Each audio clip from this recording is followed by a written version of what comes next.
Going to talk a little bit about Deion Sanders' health in a minute.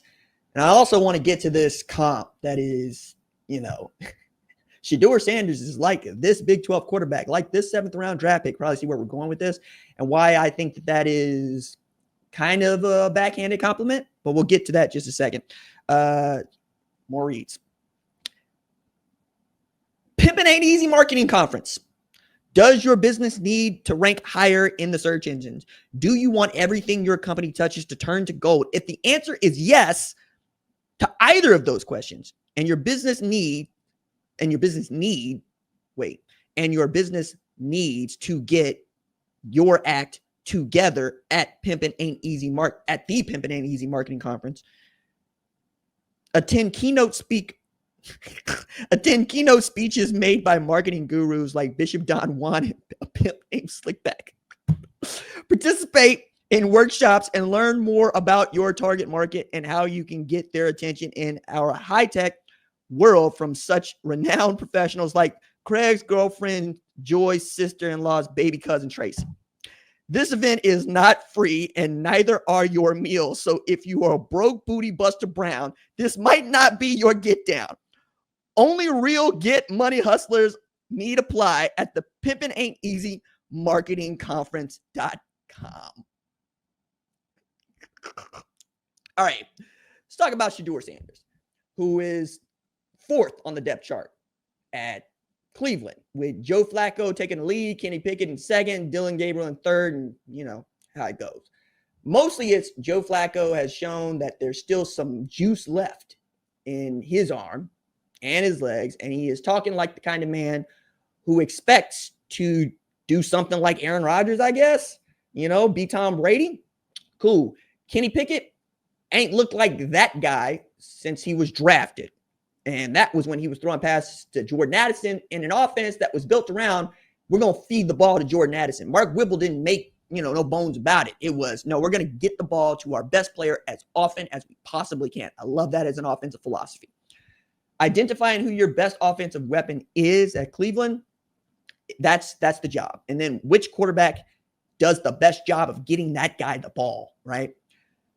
I think drafting Dylan Gabriel in the third round and then drafting Shedeur Sanders in the fifth round because you see value there is an interesting proposition. Andrew Berry thinks there's something there. But is it something worth, comparing to the 49ers starting quarterback in Brock Purdy? He didn't do this. Mary Kay Cabot and her colleagues at Cleveland.com did. They're telling us that the ceiling for Shedeur Sanders is Brock Purdy, right? A seventh round draft pick who is able to beat out guys like Trey Lance and Jimmy Garoppolo for the starting job with the San Francisco 49ers. I think this had more to do with Kyle Shanahan than it did Brock Purdy. But when you look at it and you see, finally, my man got paid something like $182 million. It was rough going there for a while. Now, the world is much different for Shedeur Sanders financially than it was for Brock Purdy when he entered the league. I mean, I think Brock Purdy still had roommates as a starting quarterback in San Francisco, which is wild. First, the rent is too damn high. Second, pay that man. I mean, you got to get him living right, okay?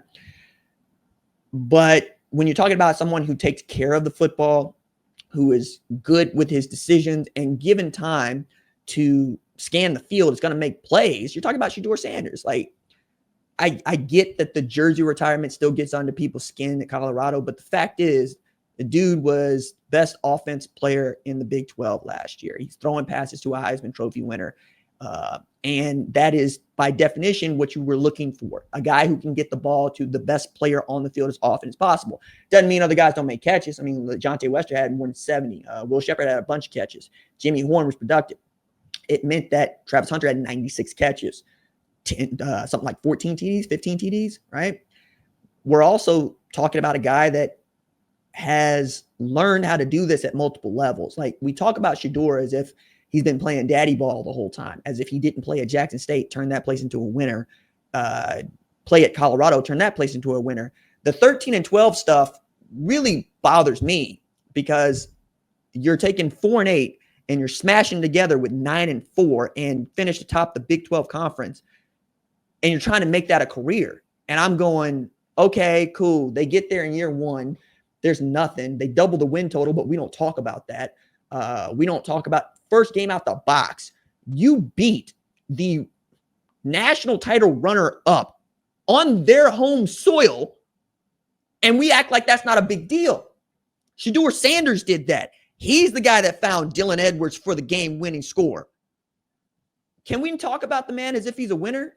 Can we talk about the man as if he's willing to sacrifice his body because that's what he did in that 4-8 season? I mean, put another way, the dude took 50 sacks and broke a vertebrae in his back. He broke his back, and he still came back the next year and was more prolific and was better. But the aura of playing as his father's son has just gotten bigger. I expected it to dim because that's usually what happens when guys get separated from that energy, right? Prime is in Boulder. Shedeur's in Cleveland. I thought that we would be done with this, but no. We're comparing him now to Brock Purdy, which, okay, cool. Brock Purdy played in the Super Bowl. Brock Purdy is quarterback for one of the best teams in the NFL. I get the compliment there. But you're also telling me that you think that Brock Purdy is not as talented as some. Okay. I think Shedeur's more talented than Brock Purdy, but that's an opinion, right? The thing that I can tell you about Brock Purdy and Shedeur that they do have in common, especially when they both played in the Big 12, Purdy took care of the football. And he also led Iowa State to his first major bowl victory ever, 2020 Fiesta Bowl, and a win against Oregon. The thing that I think people forget that Brock Purdy has with the Niners and that he had at Iowa State was a running back. A running back. Brock Purdy had Breece Hall at Iowa State. Breece Hall was a unanimous All-American. Anytime I can hand the ball to the guy behind me and you fear him, my job as a quarterback is easier. Look at what he had. So I knock over my own damn microphone. Look at what he had with the Niners. Is that Christian McCaffrey behind him? Because that's what I think. Do my eyes deceive me? Now, I realize Quinshon Judkins is in trouble. And I realize Nick Chubb got traded. But give the man a running back for the first time in 4 years and let him cook. Now, also, that's the thing that I would say about Dillon Gabriel. You know what Dillon Gabriel had last year behind him? A 1,200-yard rusher named Jordan James. You can throw the ball all over the yard when you got somebody to hand the ball to. And oh, by the way, Shedeur still completed more than 70% of his passes when the defense was screaming pass. They had the worst run game in all of college football last year. They could not be trusted to run the football, which means that if he didn't throw the ball, the offense didn't work. What happens if you give him a balanced offense where you can pass the ball, but you can also run it too? I don't necessarily like banging the table about this stuff, but when we come up with these sorts of comparisons and we don't take into account other variables that matter on the football field, my analyst brain goes off.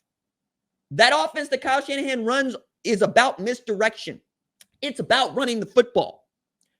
If you are butt naked open, yeah, Brock Purdy ought to be able to hit. Is that George Kittle running down there? Because it looks like it. Come on now. Make me understand how Shedeur Sanders would not be a better quarterback with the same tools that Brock Purdy has. If anything, we're not aiming high enough when we talk about what Shedeur Sanders could be at Cleveland.